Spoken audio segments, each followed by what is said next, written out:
Hello everybody and welcome to the channel. My name is Azrak and I am the Greek Geek.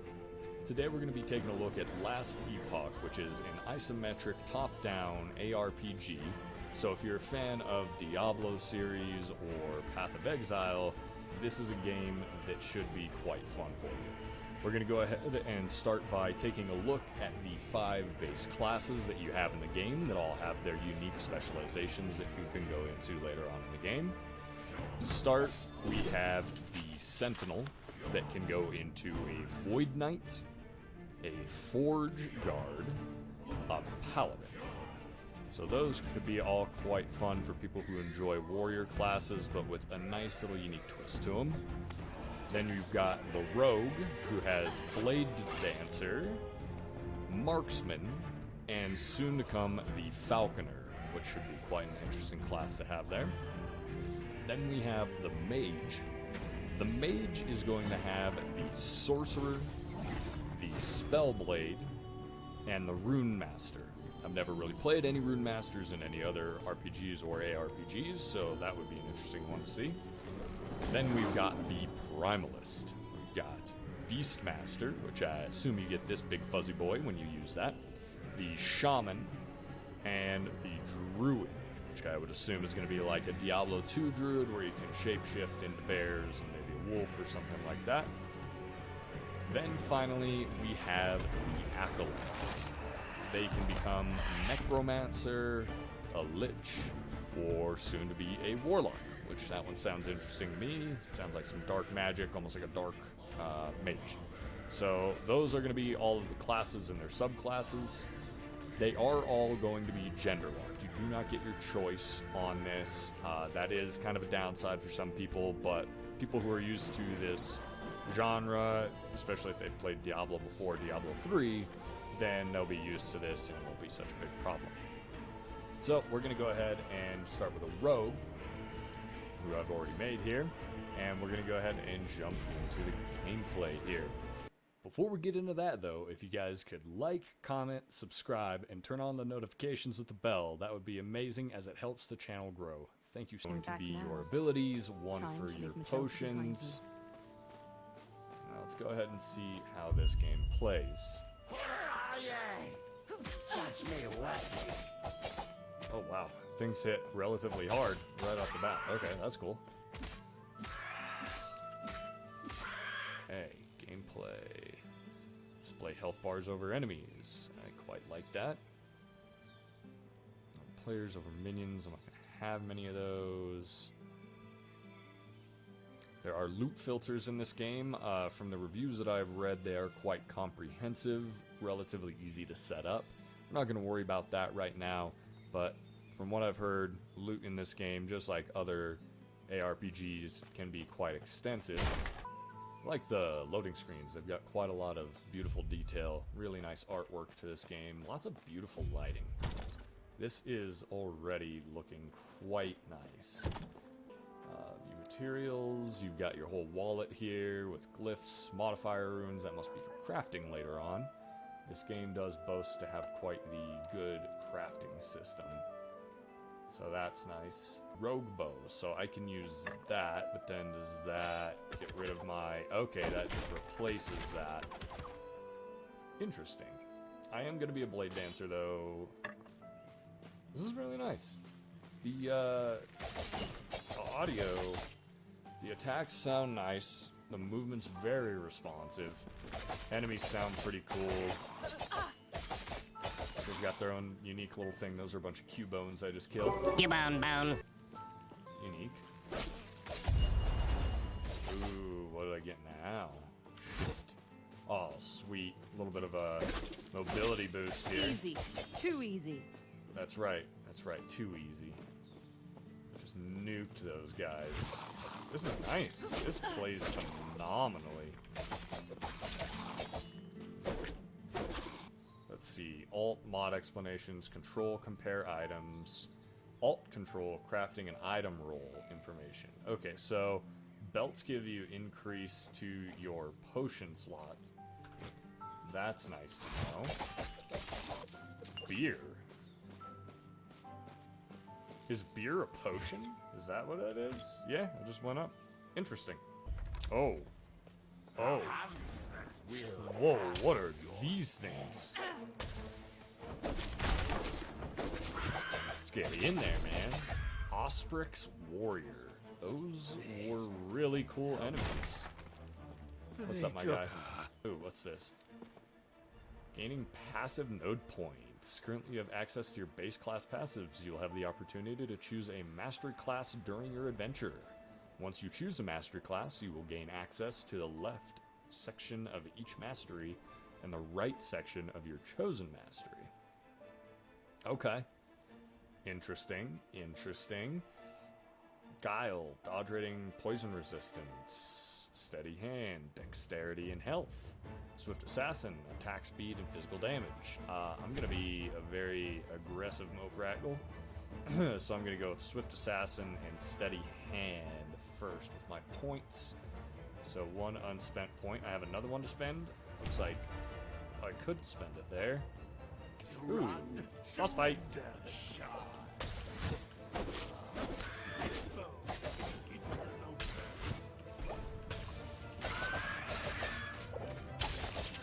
Poison on him. Let's go. Let's go, big boy. Horus Specs Oreo. Nope. Not getting me with that.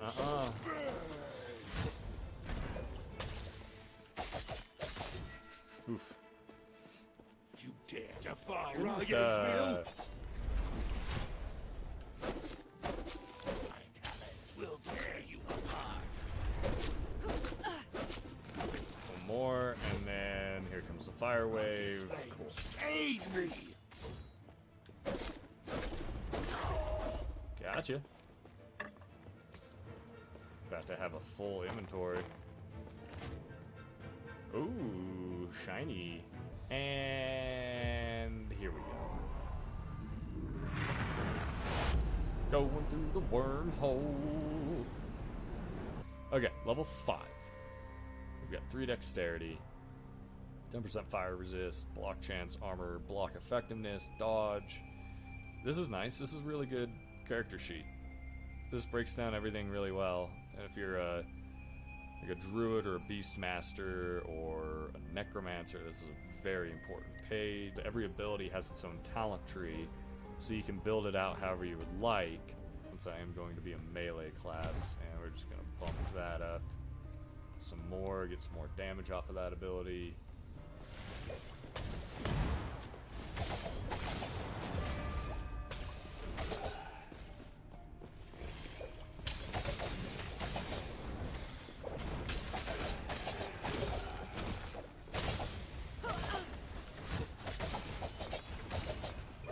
Easy. Too easy. Got him. Boss fight.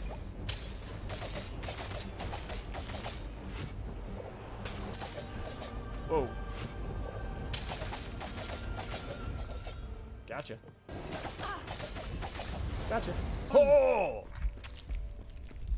Oh, bro. I got so cocky on that first attempt, like I could have had him. Oh. Super stable bridge, guys. Super stable. Just roots, a rock, and a couple of little blades of grass. Yeah, what are you doing indeed? They're like, we're so scared of these things, we just want to become one. Always a great A idea. Always. Not happening.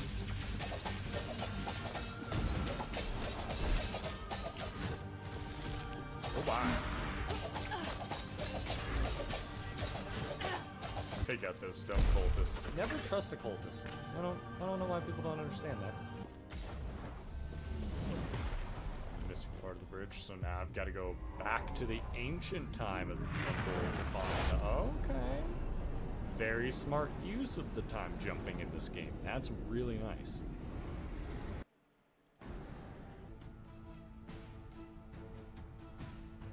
Oh, big black hole. That's really awesome. This is a really unique area. This is the end of time, where the remains of timelines converge.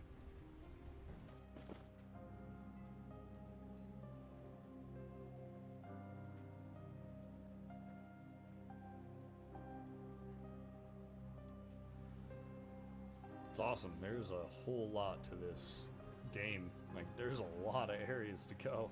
Alright, so after playing the game for quite a few hours and getting about halfway through the story, it's time to go through some pros and cons and tell you, is Last Epoch worth buying? So let's start with the pros. The graphics and lighting are absolutely beautiful. They are breathtaking. They keep you immersed in the game and really just keep you wanting to play. Along with the immersion goes the phenomenal soundtrack that they have. It is absolutely incredible, and you just want to keep listening to it. I know I didn't even listen to any other music or anything while I was playing this, because I just enjoyed it so much that I kept on going with their soundtrack that they had. They have really good player agency with their passives, their ability talent trees, and then their class talents and passives, as well as the subclass talents and passives that you get. So that's a really great system that you have there. And the class specializations are really fun. Looking at some other videos for other classes, and then playing the Blade Dancer that I got to play, it was just really fun. There's a lot that you can do with them. Maybe not as much as Path of Exile, but it's a nice middle ground between Diablo and Path of Exile on that front. After that, we've got really nice, smooth gameplay and movement. It doesn't feel clunky at all. The abilities feel really great to use, and you can, through that player agency, create a little bit different play style depending on whatever you like about your class and subclass. So that's really nice that they do that there. The pacing of the early game is incredibly well done, creating that good pacing with multiple bosses to fight, not just stuck fighting a lot of trash or trudging through story that you just don't really care about. The story is actually really quite decent. I didn't read, every single bit of text or anything in all of these, but I did enjoy the parts that I read and the bit of story that I got to experience and really paid attention to. It started to grab me and pull me in and make me actually want to read it. So that is also a nice point there for the game. And the voiceover is actually pretty solid, and I really didn't expect this game as an early access to actually even have any voiceover. So that's a really nice touch as well. And now we will move on to the cons.